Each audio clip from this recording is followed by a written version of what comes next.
Hello, प्रभु यीशु मसीह के मधुर नाम में आप सभी को प्रेमी सलाम। आज सुबह सुबह मैं आपके लिए कुछ और संदेश भेजना चाहता हूं। परमेश्वर तुम्हें बहुत से आशीष देना चाहता है और मैं परमेश्वर का शुक्रिया अदा करता हूं कि आज उसने हमें जीवित और जीवितों की पृथ्वी पर रखा है। आपको और मुझे परमेश्वर का संदेश सुनाने का मौका मिला है। सबको परमेश्वर ने मौका दिया है, बल्कि उस मौके को लोग खो रहे हैं। मौका मत खो मेरे तमाम भाइयों और बहनों, डरो मत, क्योंकि परमेश्वर इसलिए आया है कि तुम्हारी परीक्षा करें और उसका भय तुम्हारे मन में बना रहे कि तुम पाप न करो, यानी कि तुम पाप न करो। निर्गमन उसका 20 वचन आप देख सकते हैं। आपको और मुझे डरने की कोई ज़रूरत नहीं है, क्योंकि परमेश्वर आया है कि तुम्हारी परीक्षा करे और उसका भय तुम्हारे मन में बना रहे कि तुम पाप ना करो। आप पाप नहीं करना चाहिए, बल्कि लोग पाप करते चले जा रहे हैं। मैं उनको समझाने के लिए कोशिश करता हूँ, काफ़ी चिल्लाता हूँ, काफ़ी उनको डांटता भी हूँ और जानवरों का नाम भी देता हूँ। और उन जानवरों का नाम अगर मैं उनको बोलता हूँ तो उनको डांट या फिर गाली जैसा लगता है। वो लोग मुझे कहते हैं कि आशीष हमें कुत्ता बोल रहा है, फिर बोलते हैं कौवा बोल रहा है ना, फिर बोलते हैं चोर बोल रहा है। बहुत सारी ऐसी बातें जो मैं सामने वीडियो के अंदर पेश करते चला जाता हूँ, लेकिन लोगों को गाली लगती है। हाँ जी, काफ़ी सेवक सेविका लोगों ने मुझे फ़ोन किया और डांटने के लिए कोशिश की, और कुछ लोगों ने धमकी दी कि आपको हम पकड़ा देंगे, ये कर देंगे, वो कर देंगे। बहुत सारी अनब सनब बातें मेरे पास उन्होंने भेजी। और कल तो मेरे पास बहुत सारे ऐसे फ़ोन आए मुझे डांटने के लिए, मुझे पकड़ाने के लिए। कहते हैं कि कौन सा जगह छुपा है और मुझे एड्रेस दीजिएगा। बहुत सारी ऐसी बातें हैं जो मैं आप लोगों को कह नहीं सकता, लेकिन इतना तो कह सकता हूँ कि जो झूठे भविष्यवक्ता और झूठे मसीह लोग अभी निकल खड़े हो चुके हैं, जो मेरे सामने आ रहे हैं। मैंने कुछ बातें ऐसी रखी वीडियो के अंदर जो लोगों को गलत लगने लगी, और अब वो सामने आ चुके हैं। मैं समझ चुका हूँ कि जो मुझे लोग डांट रहे हैं, जो मुझसे कोई अनब सनब सवाल जवाब कर रहे हैं, मुझे पता चल रहा है कि वो असली मसीह व्यक्ति नहीं है। और लोग मुझे डांट रहे हैं, कोई बात नहीं, गालियाँ भी दे रहे हैं। आप सबका शुक्रगुजारी हूँ, ताकि आपकी गालियाँ हमें एड्रेस दे रही हैं कि आप नकली मसीह लोग हैं। उनको लगता है कि मैं गाली देता हूँ। चलो ठीक है, मैं आपको बताता हूँ कौन सी गाली उनको लगती है। मेरे हिसाब से तो वो गाली नहीं है। चलो ठीक है, मैं बताता हूँ कि मैंने लोगों को कुत्ता कहा, सरकारी लोगों को भी मैंने कुत्ता कहा। ठीक है, वो वचन मैं आपको बताता हूँ। प्रकाशित वाक्य उसका 22 वचन में लिखा गया है कि कुत्ता, ठीक है, कुत्ता किसे कहा जाता है? जो गलत हरकतें करता है, जो है ही नहीं वहाँ पर भी भौंकता है, उसे कुत्ता कहा जाता है। और झूठ योजनाएं बनाता है और झूठ व्यवस्था तैयार करता है और झूठी बातें बनाता है, उसे कुत्ता कहा जाता है मेरे यारों। और मैंने कौवा कहा, कुछ जगह मैंने कौवा कहा है, और कौवे का मतलब है लालची। समझ में आ रहे हैं यारों? कौवे का मतलब है लालची। कौवा कहीं भी बैठ जाता है, सड़ा ढूंढता है और मांस ढूंढता है। ज़्यादातर उसे चिकन की ज़रूरत पड़ती है। तो आज तक लोग कौवे जैसी हरकतें करते हैं और लालच आज लोगों में छाया हुआ है।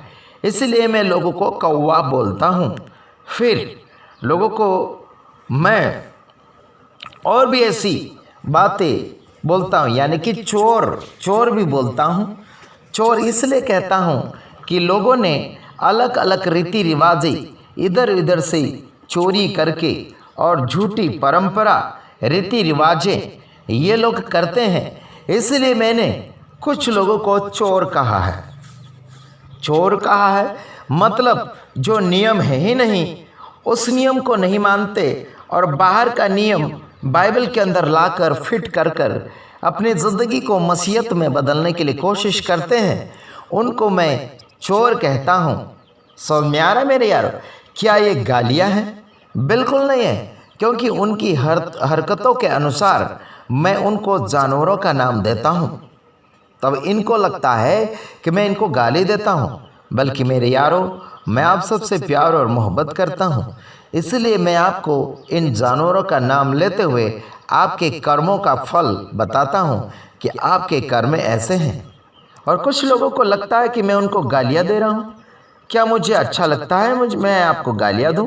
बिल्कुल नहीं यारो, मैं आपको गाली नहीं दे ही नहीं सकता। गाली वो होती माँ बहन की गाली, नंगी गालियाँ, माता पिता की गालियाँ और बहुत सारी ऐसी गालियाँ जो हैं लोगों के मन में रहना ही नहीं चाहिए। ऐसी गालियाँ, बल्कि लोगों को ये गालियाँ लगती है। दुखद बात है जो मसीह लोग भी समझने में देरी कर रहे हैं। आप समझो या ना समझो, लेकिन मेरा बोलना तो जारी रहता है ना। डाकू का अड्डा लोगों ने बनाकर रखा था वहाँ, जैसे कि एक जगह मंदिर के अंदर लोगों ने मंदिर के अंदर बाजार भर के रखा था। वहाँ पर यीशु मसीह ने कहा, मेरे परमेश्वर, मेरे यानी कि मेरे पिता का प्रार्थना घर यानी मंदिर को डाकू का अड्डा बनाकर रखा। ऐसे करके यीशु ने बोला और उन्हें मार कर भगाया। और वहाँ पर क्या कहा? डाकू का अड्डा बनाकर रखा करके यीशु मसीह ने बोला। इसका मतलब डाकू का मतलब क्या होता है? गुंडा। डाकू का मतलब क्या होता है? गुंडा। यानी कि लोगों ने अपने जीवन में शैतानिक योजना, शैतानिक जीवन बनाकर रखा है। उन लोगों को मैं गुंडा कहता हूँ। हाँ जी, और लोगों को गलत रीति से सिखाकर लोगों को गलत बनाते हैं। गुंडा उनको कहता हूँ मैं, गुंडा। हाँ जी, तो समझने और आगे बढ़ने में लोगों का बहुत अंतर है मेरे यारों। हर शब्द में अर्थ है, अर्थ के बिना कुछ नहीं है, लेकिन लोग समझ नहीं पा रहे हैं। उसका हम क्या कर सकते हैं? हमारी गलती बिल्कुल नहीं है। तुम लड़ाइयों की चर्चा सुनोगे तो घबरा न जाना, क्योंकि इनका होना आवश्यक है, परंतु उसका समय अंत न होगा। देखो, लड़ाइयाँ होगी, क्या क्या होगा, समय ऐसा आएगा। मसीह लोगों में भी लड़ाइयाँ और अन्य लोगों में भी लड़ाइयाँ होते चली आ रही है, लेकिन इसको आप अंत मत समझना मेरे यारों। अंत नहीं आया है अभी तक, शुरुआत हो चुका है, बल्कि अंत अभी तक आया नहीं है। कुछ दिन पहले लोग परेशान हो चुके थे कि ऊपर से आग गिरी, कहाँ से क्या गिरा, बल्कि वचन में पहले ही मौजूद है। लूका 21 का 25 वचन मैं आपको पढ़कर सुनाना चाहूँगा। और सूरज और चांद और तारों में चिन्ह दिखाई देंगे, और पृथ्वी पर देश देश के लोगों को संकट होगा, क्योंकि वे समुद्र के गरजने और लहरों के कोलाहल से घबरा जाएंगे। देखो, ऊपर से तारे गिरेंगे, क्या होगा? समुद्र में आवाज़ उठेगी और लोग घबरा जाएंगे। समुद्र की लहरें गरजेगी और आवाज़ उठेगी, लोग घबराएंगे। कुछ दिन पहले लोग घबरा गए थे, जो ऊपर से आग उतरी या फिर तारा गिरा। कुछ लोगों ने देखा और मुझे भी कहा, हमारे गांव में भी कुछ लोगों ने देखा। वो लोग मुझे कह रहे थे, हम तो घर के अंदर थे। हालांकि हम इधर उधर की बातों के ऊपर ध्यान ज़्यादातर लगाते नहीं, बल्कि हमारे जो परमेश्वर ने कहा है वो होगा, ज़रूर होगा, और वो समय के अनुसार पूरा हो रहा है। आप वचन पढ़ सकते हैं यारों, लूका 21 का 25 वचन। होगा ऐसा और होता चला आ रहा है। परमेश्वर का शुक्रिया अदा करते हैं कि वचन को पूरा करता चला जा रहा है।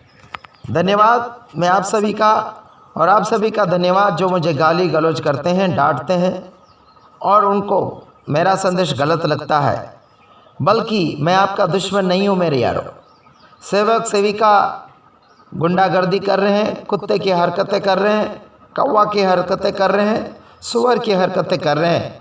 मैं इनको डांटूंगा ज़रूर। आने वाले समय में एक व्यक्ति का मैं वीडियो लेकर आऊँगा जो अपने आप को बड़ा समझता है, बजरंग दल का, आरएसएस का लीडर समझता है। वो पुराना ऐसा था, अभी वो मसीहत का काम कर रहा है, लेकिन वो शराब भी पीता है और बाकी सारे नशे भी करता है। मैं उनका वीडियो जल्द से जल्द लाने के लिए कोशिश करूंगा यूट्यूब के ऊपर। और वो लोगों को लूटता भी है। कुछ जगह कुछ लोगों का घाटा हुआ, क्या हुआ, तो उनके नाम पर वो खुद का खाता नंबर, अकाउंट नंबर देकर पैसे हड़प लेता है और लोगों को गुमराह कर रहा है। अपने आप को वो लीडर समझा रहा है। उसका पर्दाफाश करने के लिए वचन के साथ मैं आ रहा हूँ। तब तक के लिए इस वीडियो को आप देखिए, सच्चाई क्या है, वचन के अनुसार आगे बढ़िए। God bless you.